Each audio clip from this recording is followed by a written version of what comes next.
이렇게 합니다. 우리는 하나님의 언약 백성입니다. 우리는 하나님의 언약 백성입니다. 예, 반갑게 인사하신 분들에게 더 큰 은혜가 임할 줄 믿습니다. 예. 어떠십니까? 우리가 하나님의 언약 백성입니다 하고 인사를 했는데 그 인사가 듣기 좀 좋으셨나요? 어떠셨나요? 예, 기분이 좋아지는 인사였는지 모르겠습니다. 그래서 이렇게 질문하면서 시작해 보겠는데요. 방금 인사한 우리는 하나님의 언약 백성입니다 할 때 그 언약 백성이 도대체 무엇을 의미하며 그것이 우리에게 어떤 유익을 주는지 좀 아시나요? 한번 이렇게 물어봅니다. 여러분, 언약 백성이 뭐죠? 옆에 그래도 교회 오래 다니신 분들에게 한번 물어보지 마시고 내가 대답해 줄 수 있는 말은 뭘까? 내가 그래도 최소한 권사님 이상 혹은 교회 다닌 지 한 10년, 20년 넘었다면 야, 언약 백성은 이런 거야 라고 대답해 줄 말이 있으실까요? 어떠신가요? 제가 쳐다보니까 고개를 이렇게 딴 데로 돌리시는 거면 시킬까봐 그렇게 했는데 시키진 않겠습니다. 이게 질문의 요지는 이것입니다. 우리가 하나님의 언약 백성이 되었다고 하는 것이 뭐가 그렇게 중요한가? 중요합니까, 여러분? 그런 거예요. 뭐가 그렇게 중요한가? 쉽게 말하면 대답하시는 분도 있었을 것 같은데요. 쉽게 말하면 오늘날 하나님의 택함을 받아 예수 믿고 구원받은 백성이다. 그렇게 대답하셔도 돼요. 언약 백성이다. 또 혹은 하나님께서 우리를 구원하시기로 작정하셨기 때문에 우리 결코 구원에서 떨어지지 않는다. 하나님께서 붙드시는 백성이다. 이렇게 하셔도 좋을 것 같습니다. 자, 그러면 그냥 그렇게 쉽게 얘기하면 되지 뭘 그렇게 어렵게 또 문제를 내서 머리를 아프게 하려고 그렇게 했나 싶을 수도 있을 것입니다. 왜 처음 시작부터 물어봐서 편안하게 들으려고 했는데 약간 이렇게 경직되게 내가 대답 못하면 어떡하지? 이런 그래도 그렇지 않아도 신경 쓸 일 많은데 머리 복잡하게 이런 질문을 하나 하는 분이 혹 있을 수도 있겠지만 그런데요, 사랑하는 성도 여러분, 여러분들이 만약 내가 구원받은 백성, 즉 예수 그리스도의 피로 죄사함 받고 이제 의인 되어서 하나님 나라를 소유한 그런 거듭난 성도라면 이 성경이 말하는 언약에 대한 바른 이해를 갖는 것은 참 너무나 중요하다는 것을 믿으시길 축복합니다. 정말 그렇게 믿어지시나요? 정말 여러분들이 구원받은 자, 하나님을 사랑하는 자, 그 뜻대로 살길 원하는 자라면 이 언약이 무엇인지를 알아야 한다는 것입니다. 왜 그렇습니까? 성경에서는요, 하나님이 성경을 통해 자신을 나타내는 방식이 한번 따라해 볼까요? 하나님은 언약의 하나님이다.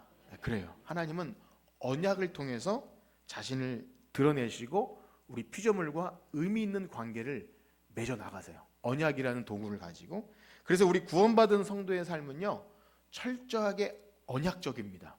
철저하게 언약 안에서 모든 것이 이루어지고 설명이 돼요. 성도는 언약의 근거에서 하나님 말씀에 순종하고요, 하나님을 사랑하고 또 언약 안에서 구원을 받고요, 언약 안에서 이 땅에서 누려지는 모든 복도 받게 되는 것입니다. 그러므로 우리 구원받은 신자의 삶은요, 언약을 떠나서는 그 어느 것 하나 설명해낼 수가 없습니다. 만약 설명할 수 있거나 다른 것에서 복을 얻는다면 그건 언약 백성이 아닌 것이죠. 그래서 성도의 삶은 철저하게 언약적이고요, 바로 그것이 우리가 인사한 우리는 하나님의 언약 백성입니다. 그것을 기뻐하고 즐거워하는 것이죠.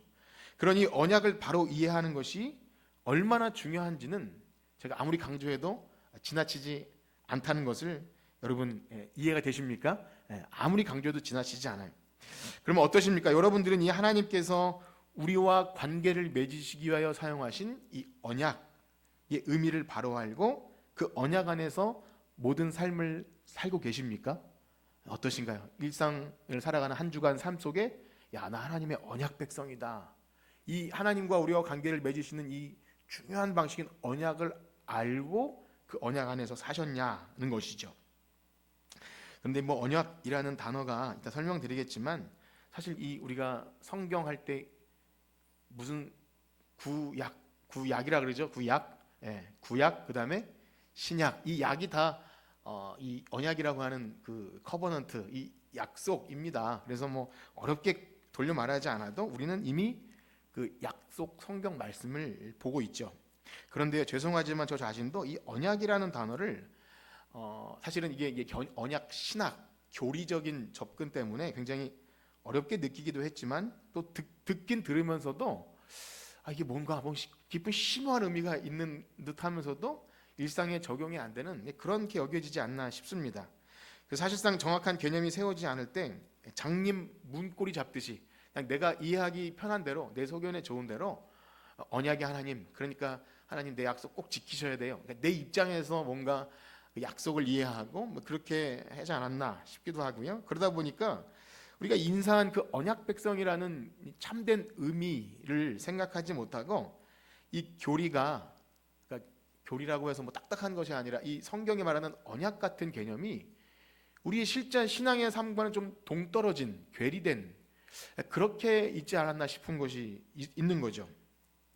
더군다나 오늘날 우리가 살고 있는 이 시대에 교회에서 선포되는 설교의 분위기가 조금만 어려운 단어가 나와도 벌써 좀 지루하고 딱딱하게 느껴지는 것이 좀 있지 않습니까? 여러분 어떠신가요? 조금만 무슨 적 그러면은 제가 전에 제가 막 칭의 설교를 하다가 이 소극적 적극적 하니까 뭐 속곡지 적곡지 뭐 이렇게 표현을 하더라고요. 그래서 이 좀 분위기가 이런 단어를 우리가 설명하기가 쉽지 않은 분위기다라는 생각을 하게 됩니다. 제가 굉장히 학구적이고 그런 사람이 아님에도 성경에 말하는 이런 언약 또 하나님 나라 이것을 이렇게 설명해 낼 때 우리가 갖고 있는 이 웨스트민스터 신도 개요나 이런 것을 가지고 설명해도 그냥 부담스럽고 어려워하는 이 분위기를 느끼게 되죠. 그래서 그러지 않아도 피곤해서 지금도 이제 주무시는 분이 한두 명 생기는데 더 잠자게 만드는 그 목사의 부담감과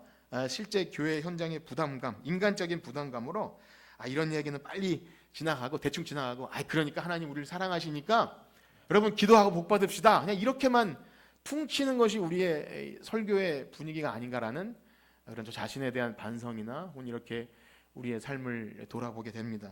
여러분 어떠신가요? 제 이런 말씀에 동의가 되시나요? 예. 예. 그런데요. 동의가 되든 그렇지 않든 교회 안에서 참된 교리가 가르쳐지지 않으면요. 복음이 변질됩니다. 복음이 변질되고 성경이 말하는 복이 아니라 그저 세속적인 기복신앙 그게 진짜 복인 줄 착각하게 되고요. 구원받은 성도의 삶이 이상하게 믿지 않는 사람과 별반 다를 것이 없어요. 아니 오히려 안 믿는 사람보다 별로 예의도 없고 민폐 끼치는 그런 캐릭터로 되고 있는 안타까운 현실이 이 제대로 된 하나님 말씀 교리들이 안 가르쳐질 때 그렇다는 겁니다. 뭐 다른 이유도 있겠지만 핵심적인 것은 언약 백성은 하나님 말씀을 모르면 그렇게 됩니다. 사실 저는 이것이 저의 신앙의 전반의 고민이면서도 목회 현장의 고민이기도 하고 교회에 대한 근본적인 회의와 고민의 내용이기도 합니다. 그래서 도대체 믿는다고 하는 신자의 삶이 누가 봐도 그렇게 별로 정직하거나 신실하지 않으면서도 그래서 세상 사람들에게 별로 그렇게 선한 영향력을 끼치지 않음에도 혼자 은혜는 다 받는 것처럼 그렇게 기도 열심히 하고 헌금하고 동시에 하나님이 주시는 복은 어떻게 그렇게 관심이 많은지 참 때로는 뻔뻔스럽다라는 생각이 드는 거예요. 물론 우리가 뭐 구원을 내 자격과 공로가 아니기 때문에 뻔뻔해야 되는 것은 있죠. 이따가 다 설명을 드리겠지만 어쨌든 우리가 이렇게 뻔뻔해도 되는 것인가라는 그런 생각을 하게 된다는 겁니다. 그렇다고 그렇지 않은 사람들이라고 하여서 그렇게 뻔뻔하지 않은 예의 바른 사람들이라고 하여서 그들은 이 언약을 바로 알고 하나님과 올바른 관계를 맺어가고 있느냐 그렇게 물어보면 또 그것도 딱히 그렇게 당당하게 말할 수 없는 안타까운 상황을 저 자신 안에서도 보게 됩니다. 그래서 마치 이런 거죠. 그 탕자의 비유에서 그 집 나간 둘째 아들이 이제 회개하고 울며 돌아오니까 아버지가 맞아주죠. 잔치를 베풀고 소를 잡고 가락지를 끼워주고 기쁘게 잔치하니까 그 형이 어떻게 하죠? 못마땅한 거예요. 아버지가 별로 못마땅하고 동생이 밉고 그렇게 은혜와 감사는 없고 비판하는 바만 있는 바리새인의 모습을 보게 되죠. 여러분 어떠하십니까? 이 말씀이 이해가 되고 있습니까? 오늘 첫 시간이어서 오늘 서론적인 질문들을 좀 많이 드릴 텐데요. 그렇습니다. 전 항상 고민이 그거예요. 저 자신 안에서도 느껴지지만 또한 성도들을 만나는 목회 현장이나 또 설교 안에서도 그것이 매일 이렇게 고민되는 것이 뭐냐면, 어찌 보면 이것이 복음과 율법의 조화를 이루지 못하는 그런 문제이기도 하고, 우리 구원받은 성도가 점점 거룩해진다는 이 성화는 도대체 어떻게 되어가는 것인가라는 그런 고민이기도 한 것입니다. 쉽게 말하면 구원받은 신자는 어차피 이미 구원받아서 구원에서 떨어지지 않는다고 하니 둘째 아들처럼 그냥 뻔뻔하게 대충 살아도 되는 것일까요? 이거는 뭐 아주 많은 질문이죠. 그렇게 되는 것인가? 반대로 그 형처럼 그렇게 아버지 집을 충성스럽게 지키고 성실하게 일하고 착하게 살면서 율법주의자가 되는 것, 먼저 된 자가 되어서 사실은 오늘날은 이런 뭐 형과 같은 신실한 사람이 많지는 않죠. 어쨌든 그렇게 되어야 하는가라는 고민이 있는 거죠. 그런데 놀라운 사실은요, 사실상 집 나간 둘째 아들이나 집에서 성실하게 일한 큰형이나 다 아버지 하나님과의 언약 관계가 뭔지 몰랐다는 겁니다. 이게 굉장히 중요한 건데요. 우리를 너무나 사랑하시는 아버지 하나님과의 언약 관계가 뭔지 모르고 내 방식대로 내 어떤 공로 자격 혹은 뻔뻔스러움, 이것에 맞춰져 있다는 거죠. 역시 오늘날 우리가 하나님께서 자기 백성과 관계를 맺으시는 이 언약을 잘 이해하지 못할 때 역시 우리는 똑같은 문제에 직면하게 되고, 아예 큰 기대도 안 하거나 아니면 막 살거나 아니면 율법주의자가 되거나 한쪽으로 치우치기가 너무 쉽습니다. 자, 바로 그러한 고민 중에 참 은혜가 풍성하신 하나님께서 저에게 참 좋은 이 세미나 강의를 듣게 하셨는데요. 몇 년 전부터 이제 참된 교회를 추구하는 이 목사님들의 모임이 있고 그 목사님들이 권유해서 교리와 부흥 컨퍼런스, 그런 세미나가 있어요. 교리와 부흥 참석하게 됐는데, 그 세미나는 이제 현재 합동신학대학교 교수로 계시면서 신도림의 예수 비전 교회를 섬기시는 이 도지원 목사님께서 수년 전부터 이렇게 목회자를 위한 세미나를 열어주셨어요. 그래서 제가 다른 것보다 이 교리와 부흥 컨퍼런스는 우리가 신학교에서 배우는 교리, 그리고 우리가 교회 안에서 배워지는 이 교리 문답, 웨스트민스터 신앙 고백, 듣긴 들었지만 굉장히 생소한 그런 또 소요리 문답, 이것이 딱딱한 이론이 아니라 실제 교회 현장에서 성도들이 삶에 얼마나 중요한 신앙과 삶의 원리로 작동하는지, 그러니까 멀리 떨어진 그런 탁상 공론이 아니라 실제 구원받은 성도의 삶에 굉장히 효과 있게 영향 있게 작동하는 것인지를 본인이 목회하는 교회 현장에서 그것을 경험하면서 실제 이제 그것을 나누는 그런 모임이기 때문에 저에게 굉장히 유익이 되고 도전이 되는 시간인데요. 제가 왜 특정 세미나와 목사님을 말씀드리냐면, 여러분들과 함께 나눌 이 언약에 관한 이 주제가 그 교회 안에서 성도들이 그 책을 가지고 나눔을 하는 것을 제가 이렇게 보고 그 교회 권사님들에게 물어보면서 이걸 보시냐 그러니까 이걸 이렇게 너무 은혜가 되고, 그래서 저는 우리 교회 권사님들은 제가 질문하는 거 너무 싫어해요. 그런 말씀을 드렸는데, 그래서 이걸 가지고 함께 나눠야겠다. 제가 뭐 어디 가서 뭘 배우면 다 우리 교회를 위한 것 아니겠습니까? 그래서 그 책이 성도가 꼭 알아야 할 언약이라는 책이라서, 혹 여러분들이 관심이 있으시면 그 책을 사서 구입해서 보시면 이 시간 굉장히 도움이 될 거라 생각이 듭니다. 자, 그렇습니다. 그러면 오늘 제가 서론적으로 그런 말씀을 드린 것은요, 우리가 나눌 이 언약이라는 것이 우리의 성도의 삶에 얼마나 중요하다는 것을 여러분들이 아셨으면 좋겠고요. 그래서 오늘 남은 시간 동안은 이 언약이 얼마나 중요한지를 이해하기 위해 기초를 놓는 몇 가지 말씀을 드리도록 하겠습니다. 자, 그래서 서두에 말씀드린 바와 같이 하나님은 어떤 하나님이시라고요? 언약의 하나님. 따라해 봅시다. 언약의 하나님. 많이 들어보셨죠? 뭐 좋은 말씀 같은데, 언약의 하나님, 즉 이런 겁니다. 이 세상 우주 만물을 창조하신 하나님께서 사실 우리 피조물과 얼마나 거리가 멀어요. 마치 우리가 짐승과 대화하는 것보다 훨씬 더 그 간격이 너무 멀죠. 그 피조물과 관계를 맺으시기 위해서 우리 인간이 이해할 수 있는 개념인 언약, 뭐 계약이라고 해도 좋습니다. 언약 혹은 계약 방식을 통해서 도구 삼아서 피조물과의 관계를 맺어 나가시는 거예요. 언약. 그래서 하나님을 언약의 하나님이다. 그렇게 말합니다. 이것은 우리 믿는 기독교의 하나님이 사용하시는 굉장히 독특한 방식이고요.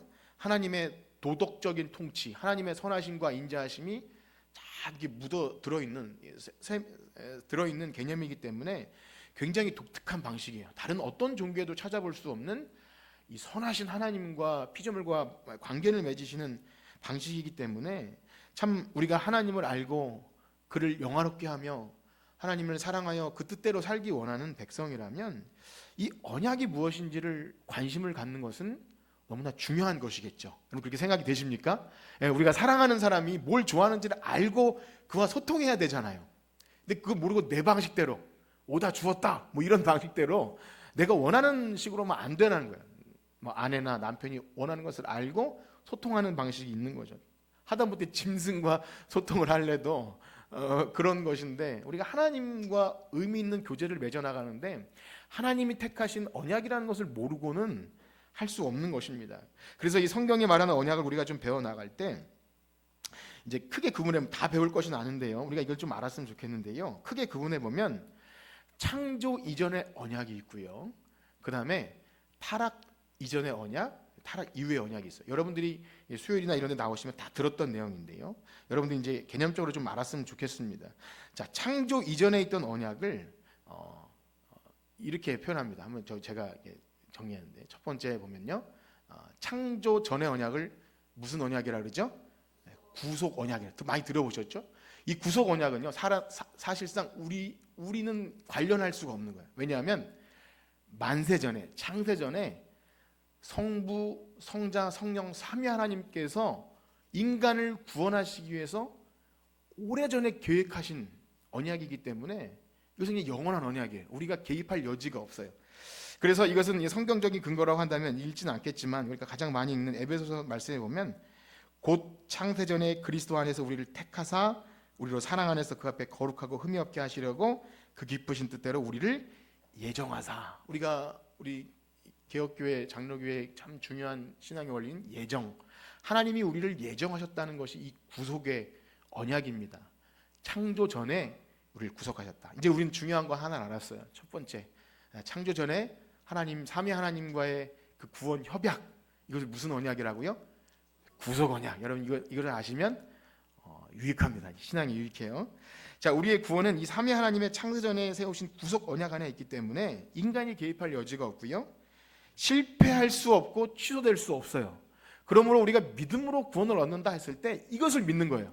하나님이 언약하시고 이루신 이것을 믿음으로 수납하기 때문에 뭐 교회 다니는 사람 뭐 저런 믿음이 크다 적다 뭐 믿음이 대단하다 할 여지가 없어요. 그냥 하나님께서 그리스도 예수 안에서 행하시는 이 모든 복음을 믿음으로 그냥 아멘 하고 받는 것뿐이에요.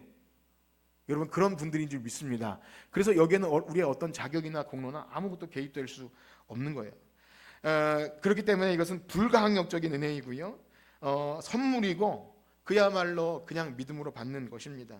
그런데 우리가 이제 중점적으로 살펴야 할 것은 뭐냐면 하나님 사이의 언약은 우리가 이제 너무 중요하지만 우리가 개입할 여지가 없기 때문에 우리에게 중요한 것은 뭐냐면 우리 피조물과 맺으시는 그 언약이 무엇이냐는 거예요. 자, 그래서 우리가 이제 그것을 설명하기 전에 중요한 것을 알아야 되는데 타락 이전에 아담과 맺으셨던 언약이 있습니다. 이것을 우리는 무슨 언약이라 하면 한번 좀 보여주세요. 자, 무슨 언약입니까? 행위 언약. 들어는 보셨죠? 행위 언약. 타락 이전에 아담과 맺으셨던 언약을 행위 언약을 해요. 예. 다 보이시죠? 이 정도 글씨 제가 일부러 굵게 했는데요. 그래서 이 타락 이전의 행위 언약, 그다음에 타락 이후에는 이따 보시겠지만 이제 은혜 언약을 알기 위해서 이 행위 언약을 반드시 알아야 되는데요. 그렇습니다. 이것이 하나님께서 아담에게 명령하신 건데요. 생각해 보세요. 하나님께서 아담을 에덴 동산을 창설하시고 아담을 거기에 언약의 당사자로 세우셔서 생육하고 번성하라, 땅에 충만하라, 또 땅을 정복하고 다스리고 하나님이 그 땅을 맡기시면서 굉장히 중요한 말씀을 해주시고 아담이 이 말씀에 순종하며 살아가면 하나님께서 복을 주시겠다 약속하세요. 그 다음에 아직 이루어지지 않았지만 생명나무 과실을 먹고 영생의 복을 하나님께서 계획하신 거예요. 근데 하지 말라고 한 것이 있죠. 그것이 뭐였습니까? 선악을 알게 하는 나무는 먹지 마라. 금하신 나무가 있었고, 아담은 그 말씀을 믿고 이것은 정령 죽으리라. 동산 모든 나무의 실과를 임의로 먹되 이것을 네가 먹으면 정령 죽으리라. 이 말씀을 믿고 네 하고 안 먹으면 하나님과의 의미 있는 관계가 이어져 나가요. 그것이 의입니다. 뭐라고요? 의, 행위로 의롭게 되는 거예요. 즉 타락 이전에는 인간의 행위로 의로워질 수 있었던 겁니다. 이거 아셨나요, 여러분? 사실 우리는 이 땅에 태어난 모든 인간이 이걸 경험하지 못했기 때문에 이걸 잘 알 수 없지만, 하나님은 아담에게 하나님 말씀을 지킬 수 있는 능력과 의와 거룩함과 모든 것을 주셨기 때문에 아담은 이것을 지키면 영생을 얻을 수 있는 자격이 있었던 거예요. 이게 바로 행위 언약입니다. 너무나 우리가 지킬 수도 지금은 해당이 안 되지만 너무나 아름답고 귀한 것이죠.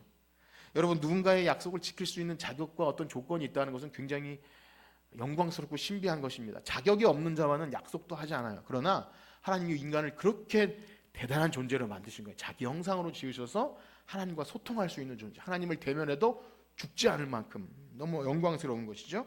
그러나 문제는 아담이 언약을 잘 지켜냅니까? 그렇지 않아요. 안타깝게도 선악과를 먹게 되므로 이 언약이 파기가 됩니다. 그래서 이것이 바로 하나님의 모든 지식과 거룩함과 의로움을 상실하게 된 것이 성경이 말하는 죄입니다. 죄. 하나님과의 언약 관계가 깨어짐이 죄예요. 의로움이 상실됐어요. 넌 의롭다 했는데 이제 의롭지 않아요. 하나님의 명령을 지킬 수 없는 우린 비참한 죄인이 된 것입니다. 그래서 그 언약 파기로 인한 형벌이 있고 결국은 정령 죽으리라 했던 이 죽음이 앞에 있는 것입니다. 그것이 바로 행위 언약을 어긴 아담의 상태였습니다. 자, 그러면 하나님께서 인간을 그런 비참한 상태로 그냥 내버려 두시는 분이십니까? 아니죠. 하나님은 어떻게 하시죠? 죄인을 구원하시기 위해서 구속자를 예비하십니다. 이것이 바로 아까 전에 위에 살핀 창조 이전의 무슨 언약이요? 구속 언약 안에서 하나님께서 행위 언약에 실패한 아담에게 은혜를 베푸시는 거예요. 그래서 밑에 보시면 은혜 언약을 뭐라고 제가 적어놨냐면 보세요.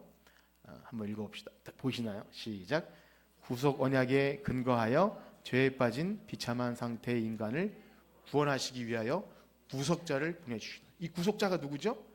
예수 그리스도예요. 그래서 지금 제가만 여러분 아시면 여러분 정말 대한민국 0.1% 여러분 이 지식으로 알려고 하는 것이 아니라 성경 전체를 보는 시각에서 이 언약을 이해하는 것은 굉장히 중요합니다. 그래서 지금 말씀드리는 것은 뭐냐면 바로 창세전에 하나님과 사이에 있던 구속 언약에 근거하여 우리를 은혜 언약으로 또 이끄시는 거예요. 그렇습니다. 인간의 무능하고 비참한 상태에서 하나님이 친히 구속자를 보내주신 이것도 하나님께서 만세전에 언약하신 것 안에 이루어지는 거죠. 그래서 이제 웨스트민스터 신앙고백 7장 1항에 보면 우리가 작년에 웨스트민스터 신앙고백을 했고 이제 책들이 중간중간 돌아다니는데 이 언약에 대해서 이렇게 설명합니다. 우리 한번 이 화면을 보고 같이 읽어봅시다. 시작. 하나님은 피조물 사이에 간격이 너무 크기 때문에 이성적인 피조물은 하나님을 그들의 창조주로서 마땅히 순종해야 하지만 그럼에도 그들은 하나님에서 어떤 복과 상급을 얻어낼 수 없고 하나님 편에서 자발적으로 자신을 낮추심으로 통해서만 가능한데 하나님은 언약을 통해서 이를 나타내시기를 기뻐하셨다. 아멘. 이 설명이 너무나 완벽해요. 그러니까 우리는 하나님께 가까이 갈 수 없는 비참한 상태여서 하나님이 자신을 낮추셔서 언약이라는 도구로 우리를 구원하시기 위해서 그것을 계획하신 거예요. 그러니까 이 언약은 너무 소중한 거죠. 자, 우리는 이미 오후 시간을 통해서 이 언약이 그래서 인간을 구원하시기 위해 하나님의 구원 계획으로서 구약 역사 속에서 점진적으로 이 구원 언약이 발전했다는 것을 들으셨을 거예요. 오후 예배에 나오신 분들은 들어보셨죠? 이 구원 계시가 점진적으로 발전했다. 하나님께서 영원 전부터 계획하신 우리를 향한 그 계획이 구약 모든 역사를 통해서 이 언약의 당사자를 통해서 발전되어 왔습니다. 점진적으로. 그래서 이것을 은혜 언약 아래에 있는 거예요. 이 모든 것은 은혜 언약 안에 발전하는 겁니다. 그래서 성경에 나오는 대표적인 언약과 당사자를 이 6가지로 대표적으로 보는데요. 한번 봅시다. 여러분 처음 보는 게 아니에요. 제가 많이 말씀드렸는 건데요. 첫 번째 무슨 언약이 있습니까? 아담 언약, 그 다음에 노아 언약, 그리고 아브라함 언약, 그리고 모세 언약, 그리고 다윗, 그리고 예수 그리스도. 예수 그리스도의 완전한 새 언약이 되는 거예요. 피로 맞은 새 언약. 자, 그래서 자 이제 화면을 뭐 보셔도 되고 안 보셔도 되는데, 제가 이 과정을 왜 하고 있느냐면, 일단 하나님이 그렇게 언약을 통해서 구원 계획을 이루시기로 작정하셨기 때문에 우리가 성경을 볼 때 이 언약이라는 큰 흐름을 놓치면요, 성경 말씀이 산으로 갈 수가 있어요. 이 큰 흐름을 또 알면 성경을 이해하는 큰 눈이 열려요. 성경을 볼 때 좀 잘 이해했으면 좋겠죠, 여러분. 사모하시는 분들이라면. 그래서 성경을 읽고 이게 무슨 말인지 하나님 알려주세요. 이게 이제 거듭난 자의 특징이거든요. 말씀을 사모해서 읽고, 하나님 이게 무슨 말씀입니까? 이 뜻대로 살고 싶은데 도무지 알지 못함. 이럴 때 이 언약이라는 큰 틀을 여러분이 가지고 있으면요, 성경을 보는 큰 시야가 하나 열려요. 뭐 완벽하다는 말씀이 아니라 너무 중요한 거예요. 그런데 그래서 이것이 소위 개혁교회가 굉장히 중요시 여기는 언약 신학이고요. 우리 신자들이 성경을 어느 부분을 보아도 복음으로 성경을 보는 굉장히 중요한 도구를 갖게 되는 것입니다.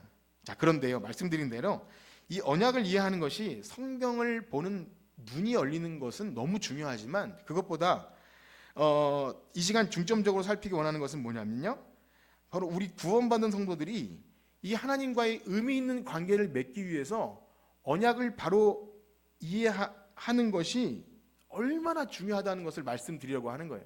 이 언약을 근거로 말씀에 순종하고 하나님을 사랑하고 그에 따라 복을 얻고 기도가 응답받고, 이 모든 일이 언약 안에 이루어진다는 것입니다. 여러분 믿으시나요? 이게 언약 백성이에요. 그러니까 언약을 알지 못하면 사실상 기독교 신자이지만 다른 은혜를 구할 수도 있고요, 다른 방식으로 내 소견에 오른 대로 복을 구할 수도 있는 것입니다. 그러므로 이 언약을 이해하는 것은 굉장히 실제적이고 현실적입니다.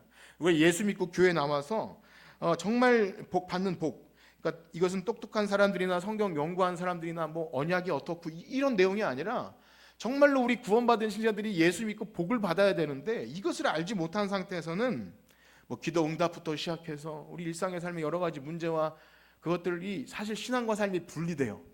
뭐 내가 예배드리고 구원받는 건 별개고 이 땅에서 살아가는 방식은 또 다른 영역인 것처럼 착각하게 되는데요, 전혀 그렇지 않습니다. 그렇습니다. 지금 이 언약 하고 있지만, 그래서 이 언약을 우리가 잘 알아야 되는데, 그래서 뭐 이런 여러 방식이 있어요. 제가 전에도 이 언약이 아브라함이 쪼갠 고기 사이를 지나가면서 막 이렇게 횃불이 지나가는 그런 이 어원적으로 그래서 설명드릴 수도 있고, 뭐 고대 근동의 계약 방식을 통해서 언약이 무엇인지를 설명드릴 수도 있지만, 무엇이 중요하냐면 하나님이 그러면 그 도구라는 언약이라는 도구를 사용해서 우리와 만나실 때 그 언약 안에 담고 있는 내용이 뭔지를 우리가 알아야 한다는 겁니다. 그러니까 뭐 계약 방식이 어떻든 여러분들이 뭐 부동산 계약을 하고 차를 뭘 하든 이 계약 안에 들어있는 내용이 뭔지를 알아야 되는 거죠. 그것을 알지 못하고서 뭐 계약이 굉장히 계약서가 번듯하고 뭐 이렇게 뭐 집문서, 땅 문서가 뭐 화려하고 이거 아무 의미가 없는 거예요. 그 안에 들어있는 내용 굉장히 중요한 거예요. 그게 뭐냐면 하나님께서 사람들과 언약하시면서 그들에게 약속하실 때 무언가 의무를 부여하시고, 그 언약을 잘 지키면 내가 이러한 방식으로 나도 언약을 지키겠다라는 그런 쌍무적인 그런 조건이 있다는 것입니다. 그것은 이미 살핀 행위 언약에서도 드러나요. 아담과 언약을 맺으실 때 말씀드린 대로 언약이라는 단어는 실제로 등장하지 않지만 하나님께서 아담에게 몇 가지 조건을 말씀하셨잖아요. 생육하고 번성하고 땅에 충만하고 땅을 다스리고, 이렇게 동산나무 실과는 중앙에 있는 그 선악을 알게 하는 먹지 마, 이런 몇 가지 것을 제시할 때 아담이 약속을 지키면 하나님이 무엇을 주셔요?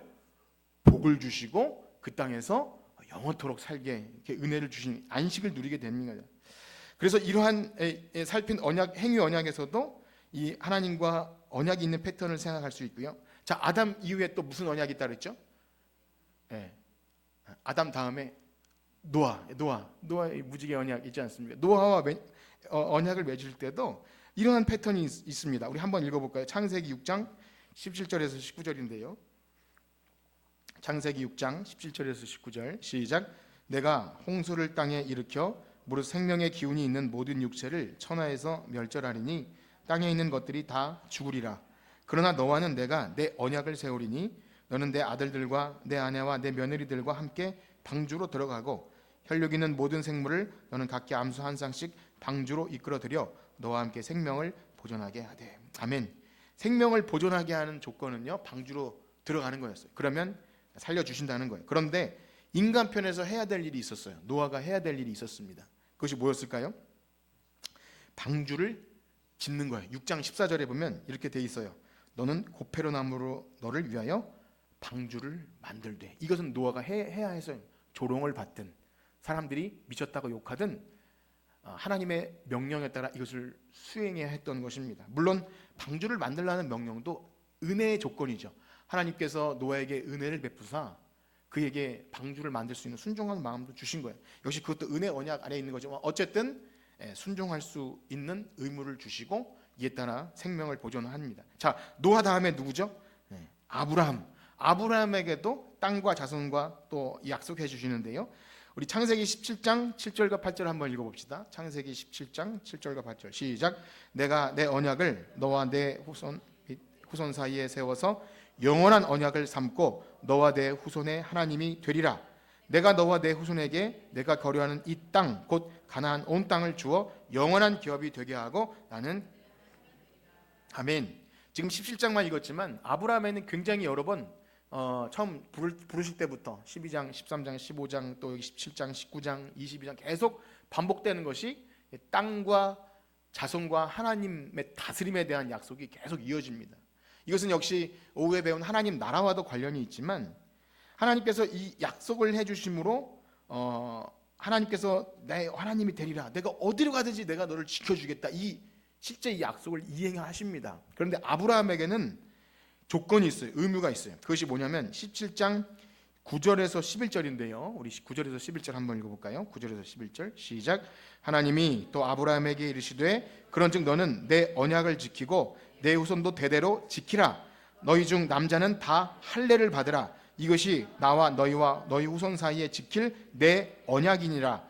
너희는 포피를 베어라. 이것이 나와 너희 사이의 언약의 표징이니라. 아멘. 내 언약을 지키고 무엇을 행하라 그러죠? 할례를 행하라. 이것이 아브라함이 했어야 되는 일입니다. 그러니까 아브라함이 이것을 행함으로 구원받는 것이 아니라 하나님이 언약 조건을 주시고 잘 이해가 안 돼도 이것을 행할 때 그냥 그의 의로 여기셔서 이미 사실 15장에서 아브라함이 하나님 믿었지만 하나님은 이런 조건을 주시는 거예요. 할례를 행하라. 오늘날 우리 유아 세례일 수도 있고 뭐 세례일 수도 있지만 이런 언약을 주시죠. 자, 그런데요, 여기까지는 그래도 좀 무언가 언약이라는 단어가 등장하지만 언약의 점진적인 발전 안에서는 조금 초기 형태입니다. 그래서 동일한 패턴을 찾기는 좀 어려운데요. 자, 그런데 언제부터 이게 좀 구체적이고 명확한 하나님의 언약 조건으로 나오게 될까요? 그 다음 누구죠? 모세 때부터 이것이 그런 형식을 갖는데 제가 지금부터 여러분 정신을 차리시고 한 5번 정도 신명기, 시편, 또 느헤미야, 다니엘 이렇게 중간중간 나오는 하나님과 백성의 이 언약 관계가 중요한 패턴이 드러나는데 이 패턴을 잘 찾아보십시오.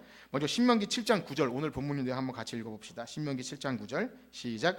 그런즉 너는 알라 오직 내 하나님 여호와는 하나님이시요 신실하신 하나님이시라. 그를 사랑하고 그의 계명을 지키는 자에게는 천대까지 그의 언약을 이행하시며 인애를 베푸시되. 아멘. 이거예요. 계명을 지키는 자 그리고 하나님이 그러면 언약을 이행하시겠다. 신명기 7장 12절입니다. 시작.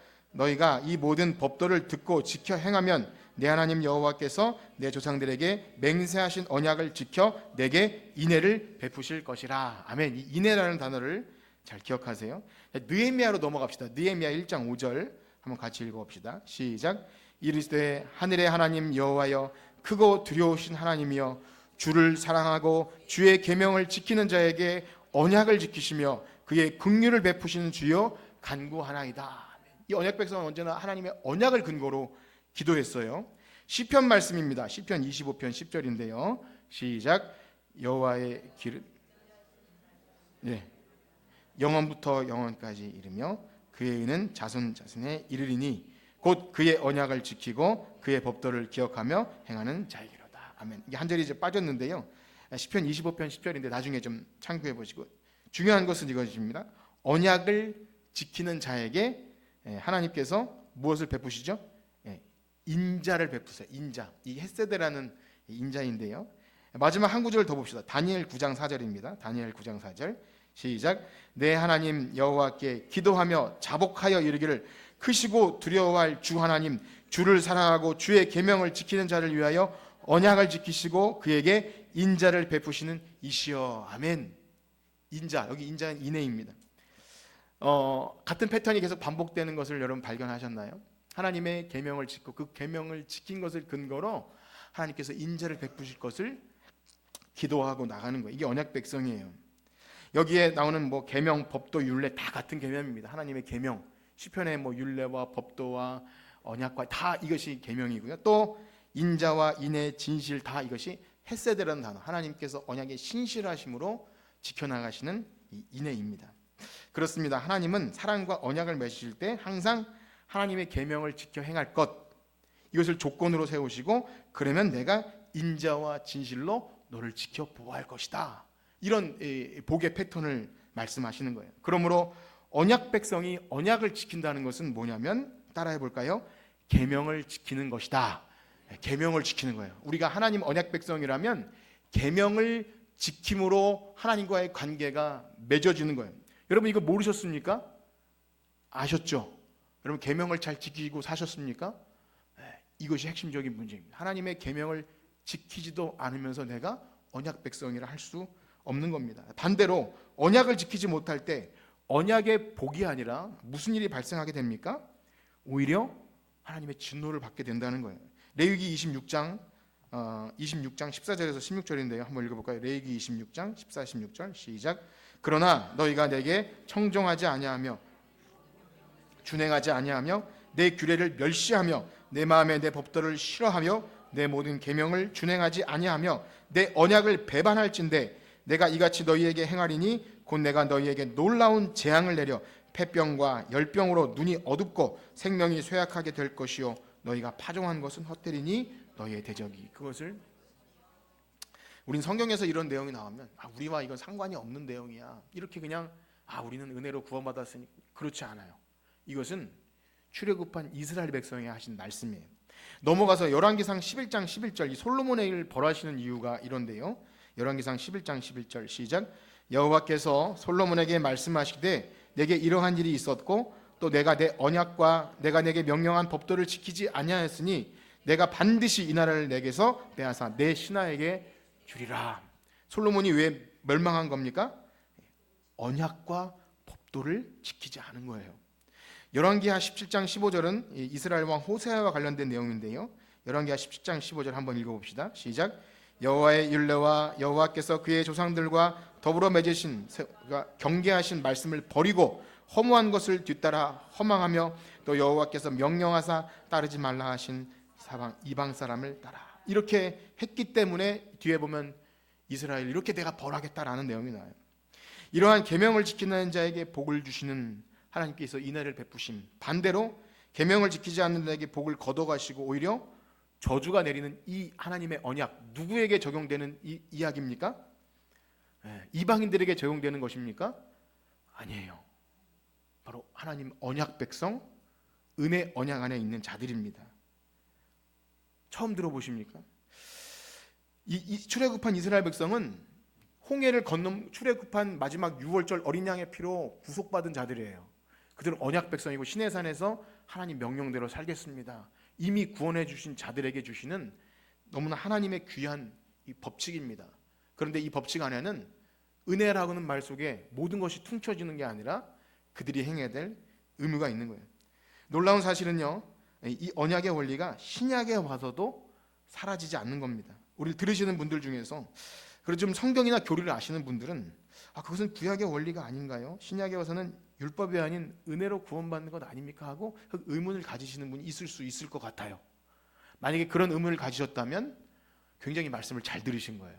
그것이 정상입니다. 우리가 교회 안에서 은혜로 구원받고 이제는 율법이 아니라는 말 속에 이것이 다 사라졌다고 착각하는 경우가 굉장히 많아요. 그러나 앞으로 진행되는 이 언약에 대한 말씀을 잘 따라오게 되면 이것은 율법주의나 행위구원이 아니라 이 언약을 지키는 것이 야 그거 율법주의 아니야? 이것이 아닙니다. 언약의 복을 얻기 위한 하나님이 굉장히 중요하게 여기시는 하나님의 독특한 우리와의 관계예요. 그래서 언약 백성들의 풍성한 삶을 누리기 위해서는 이 언약을 알고 하나님을 사랑하여 겸손히 이 언약을 지키는 자, 그에게 하나님께서 복을 주실 줄 믿습니다. 그렇습니다. 신약에 와서도 결코 이 법은 폐하여지지 않아요. 그래서 예수님께서 이렇게 말씀하시죠. 우리 한번 읽어볼까요? 마태복음 5장 17절에서 19절인데요. 우리 다 같이 한번 읽어봅시다. 시작. 내가 율법이나 선지자를 폐하러 온 줄로 생각하지 말라. 폐하러 온 것이 아니요 완전하게 하려 함이라. 진실로 너희에게 이르노니 천지가 없어지기 전에는 율법의 1.1획도 결코 없어지지 아니하고 다 이루리라. 그러므로 누구든지 이 계명 중에 지극히 작은 것 하나라도 버리고 그같이 사람을 가르치는 자는 천국에서 지극히 작다 일컬음을 받을 것이요 누군지 이를 행하여 가르치는 자는 천국에서 아멘. 이게 누구의 말씀이죠? 예수님 말씀이에요.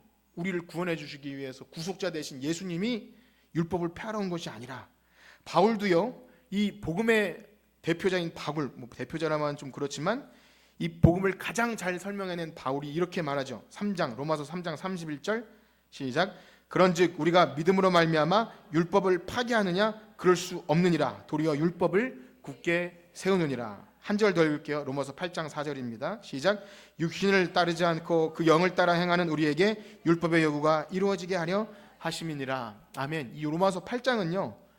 그런즉 그리스도 예수 안에 있는 자에겐 결코 정죄함이 없나니 이제는 그 정죄함이 없다는 말 속에 율법의 요구도 다 없어진 것처럼 착각하게 되기 쉽지만 이 로마서 8장 4절에 바로 율법의 요구가 이루어지게 하는 새 영 새 마음으로 하나님의 법을 즐겁게 지키는 새로운 피조물이 된다는 놀라운 사실이 우리의 구원 안에 담겨 있는 것입니다. 그래서 이 언약신학이라는 중요한 개념을 잘 가지고 계시면 이런 대립되는 개념, 은혜로 구원받았는데 또 신약 성경에서 무슨 어려운 율법 같은 이야기를 할까? 이것이 잘 풀어져요. 은혜 언약 안에서 하나님이 우리를 죽이려고 하는 게 아니라 복 주시려고 하나님의 거룩한 성도로 살게 하는, 그래서 율법의 다른 기능도 여러 가지 설명할 것이 있지만 하나님과 친밀한 교제를 누리기 위해서는 이 언약을 알고 이 언약의 말씀에 순종해야 할 줄 믿습니다. 그래서 요한복음에 보면 예수님께서 제자들에게 이렇게 말씀하셔요. 나의 계명을 지키는 자라야 나를 사랑하는 자니. 그래서 나를 사랑하는 자는 내 아버지께서 사랑을 받을 것이요 나도 그를 사랑하여 그에게 나를 나타내리라. 우리 사랑하는 성도 여러분, 하나님께 사랑받기를 원하십니까? 계명을 지키시길 축복합니다. 계명을 지켜야 합니다. 반대로 하나님의 계명을 지키지 않으면서도 내가 하나님과 무슨 깊은 교제를 누리고 영적인 호흡을 하고 있는 건 말도 안 되는 소리입니다. 개나 줘버려야 될 소리입니다. 내가 깊은 묵상에 들어가고 그런 거 없습니다. 하나님의 계명을 무시하는 자에게는 교제가 일어나지 않습니다. 무엇보다 하나님은 만홀의 여김을 받지 않으세요. 하나님을 사랑하고 그의 계명을 지키지도 않으면서 내가 몇 가지 종교적 의무를 이행한다고 눈 가리고 아웅하듯이 복 달라고 구하는 것은 하나님을 멸시하는 겁니다. 하나님을 너무나 싫어하세요. 그래서 하나님은 구약 선지자들에게 이 백성이 나를 존경하지도 않으면서 11조와 헌물을 바치면서 복받기를 바라지만 나는 그런 재물을 받지 않는다. 누가 성전문을 닫을 자가 있으면 좋겠다라고 그렇게 너무나 화가 나서 말씀하십니다. 내 계명과 법도를 준행하지도 않으면서 복받기를 바란다. 말도 안 된다는 거예요. 그래서 그들은 여전히 공정하지 못한 저울과 추를 가지고 이웃을 압제하고 고리대금업을 하면서 또 재판은 굳게 하고 뇌물을 받고 판결하고 또 올바르지 않은 저울추와 이웃을 압제하는 것을 여전히 행하면서도 종교적 형식을 가지고 복받기를 바라는 것, 이것을 우리는 뭐라 그럴까요? 따라해 봅시다. 세속적 기복신앙. 이것이 기복신앙이에요. 무속적이고 세속적인 거예요. 하나님을 업신여기는 행위입니다. 인격적인 하나님, 언약을 신실하게 지킴으로 우리가 하나님께 겸손히 나아가길 원하는데 그것은 다 배제해버리고 그냥 내가 이러저러한 것을 치성드리면 복받기를 바라는 것이 이것이 기복신앙인 거예요. 저는 그래서 이 말씀이 너무나 제게 충격이었고 내가 복을 얘기하는 것이 두려웠어요. 하나님 백성이 복을 얘기하는 것은 유치한 일인가? 아닙니다. 복은 반드시 있어야 돼요. 하나님이 주신 복을 받아야 해요. 그런데 언약적 근거도 없이 그냥 구하는 것은요, 이것은 이방인들이 하는 것입니다. 성도의 삶에서는 언약 백성으로서 하나님을 경외하고 그의 계명을 지키면서 내가 하나님께 무엇을 드려도 예배드리고 11조를 드려도 하나님이 구속 언약 안에서 나와 같은 비참한 죄인을 사랑하셨음이 전제되지 않은 상태는 다 내 행위와 공로가 된다는 겁니다. 사랑하는 성도 여러분, 오늘 이것 하나 기억하십시오.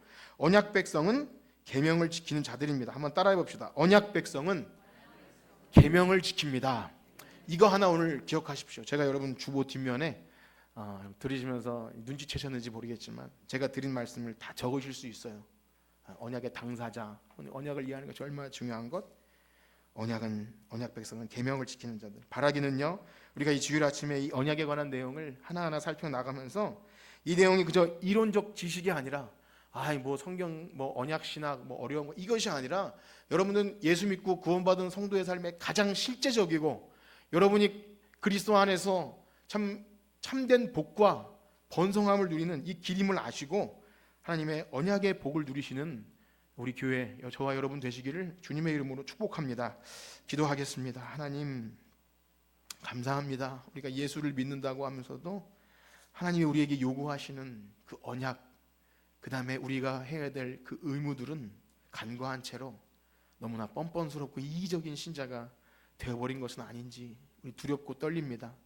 우리가 어떤 행위나 자격이나 공로로 구원받은 것은 아니지만 우리에게 정말 거듭나고 우리의 영이 새롭게 피조물로 거듭났다면 우리는 하나님의 법을 즐겁게 지키는 언약 백성으로 살아가야 합니다. 이것이 하나님의 형상이 회복된 자입니다.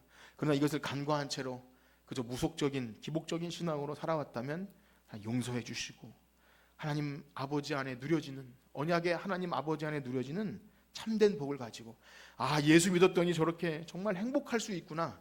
많은 사람들이 우리를 통해서 그 복을 누릴 수 있는 하나님의 언약 백성 되게 하여 주시옵소서. 감사함이 예수님의 이름으로 기도드립니다. 아멘.